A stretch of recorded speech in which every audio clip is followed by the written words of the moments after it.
Hi friends, welcome to our Aatchiyalar IAS academy. இந்த வீடியோவில் நம்ம என்ன பார்க்க போகிறோன்னா, 10ஆம் வகுப்பு புவியியலில் இந்தியாவின் தோற்றம், நில அமைப்பு மற்றும் வடிகால் அமைப்பு பற்றிய பாடத்தை தான் நம்ம பார்க்க போகிறோம். இந்த பாடம் மிகவுமே முக்கியமான பாடம். ஸோ பாயிண்ட்ஸ் வைஸாக நம்ம எடுத்திருக்கோம். வீடியோவை ஸ்கிப் பண்ணாமல் ஃபுல்லாக பாருங்கள். இந்தியா பரப்பளவில் உலகின் 7வது பெரிய நாடாக உள்ளது. இந்தியா ஆசிய கண்டத்தின் 2வது பெரிய நாடாக உள்ளது. இந்தியாவின் நிலப்பரப்பு 32,87,263 சதுர கிலோமீட்டர் ஆகும். இந்தியாவின் நிலப்பரப்பு புவியில் மொத்த பரப்பளவில் 2.4% ஆகும். இந்தியா 15,200 கிலோமீட்டர் நில எல்லைகளை கொண்டுள்ளது. இந்தியா வடமேற்கில் பாகிஸ்தான், ஆப்கானிஸ்தானுடனும், வடக்கில் சீனா, நேபாளம், பூடானுடனும், கிழக்கில் வங்காளதேசம் மற்றும் மியான்மர் நாடுகளுடனும் நில எல்லைகளை பகிர்ந்து கொள்கிறது. இந்தியா அதிகபட்சமாக வங்காளதேசத்துடன் 4,156 கிலோமீட்டர் நீளமுள்ள நில எல்லையையும், குறுகிய எல்லையாக ஆப்கானிஸ்தானுடன் 106 கிலோமீட்டர் நில எல்லையையும் கொண்டுள்ளது. இந்தியா தெற்கில் இந்திய பெருங்கடலாலும், கிழக்கில் வங்காள விரிகுடாவாலும், மேற்கே அரபிக்கடலாலும் சூழப்பட்டு சுமார் 6,100 கிலோமீட்டர் நீளமுள்ள நீண்ட கடற்கரை பகுதியை 3 பக்கங்களில் கொண்டுள்ளது. இந்திய கடற்கரையின் மொத்த நீளம் மற்றும் தீவு கூட்டங்களையும் சேர்த்து 7,516.6 கிலோமீட்டர் ஆகும்.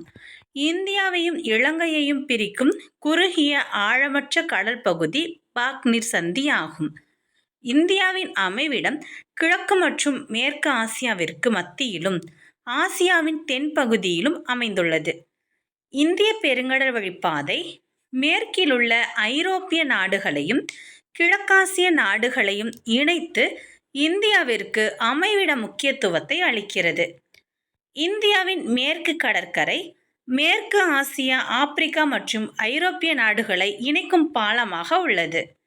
கிழக்கு கடற்கரை தென்கிழக்கு மற்றும் கிழக்காசிய நாடுகளுடன் நெருங்கிய வணிக தொடர்பு கொள்ளவும் உதவி புரிகிறது. பாகிஸ்தான், மியான்மர், வங்காளதேசம், நேபாளம், பூடான் மற்றும் இலங்கை ஆகிய நாடுகளுடன் இணைந்து இந்தியா ஒரு துணைக்கண்டம் என அழைக்கப்படுகிறது. இயற்கை நில அமைப்பு, காலநிலை, இயற்கை தாவரம், கனிமங்கள் மற்றும் மனித வளங்கள் போன்றவற்றில் ஒரு கண்டத்தில் காணப்படக்கூடிய வேறுபாடுகளை கொண்டுள்ளதால் இந்தியா ஒரு துணைக்கண்டம் என அழைக்கப்படுகிறது. ஆந்திர பிரதேசத்தின் தலைநகரம் அமராவதி நகர் ஆகும். ஆந்திர பிரதேச மறுசீரமைப்பு சட்டத்தின்படி 2024 வரை ஹைதராபாத் நகரம் ஆந்திர பிரதேசம் மற்றும் தெலுங்கானா மாநிலங்களின் தலைநகரமாக இருக்கும். இந்தியா வடக்கில் உள்ள கம்பீரமான இமயமலை முகடுகளையும், தெற்கில் அழகான கடற்கரைகளையும், மேற்கில் இந்திய பாலைவனத்தையும், கிழக்கில் புகழ்பெற்ற இயற்கை பாரம்பரியத்தையும் கொண்ட சிறந்த புவியியல் நாடாக அமைந்துள்ளது. இந்தியாவின் இயற்கை அமைப்பை 5 பெரும் பிரிவுகளாக பிரிக்கலாம். அவை வடக்கு மலைகள், வடபெரும் சமவெளிகள், தீபகற்ப பீடபூமிகள், கடற்கரை சமவெளிகள், தீவுகள்.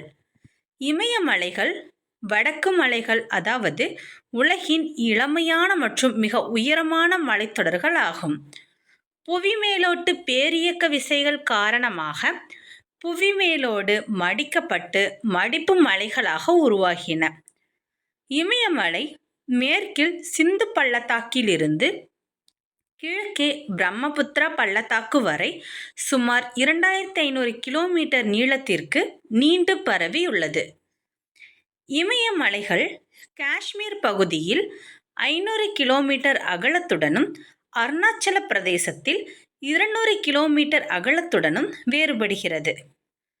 பாமீர் முடிச்சு உலகின் கூரை என அழைக்கப்படுகிறது. மத்திய ஆசியாவின் உயரமான மலைத்தொடரையும் இமயமலையையும் இணைக்கும் பகுதியாக பாமீர் மடிச்சு உள்ளது. ஸோ பேலன்ஸ் ஆன்லைனர்ஸ் எல்லாம் நெக்ஸ்ட் வீடியோவில் பார்க்கலாம். நன்றி.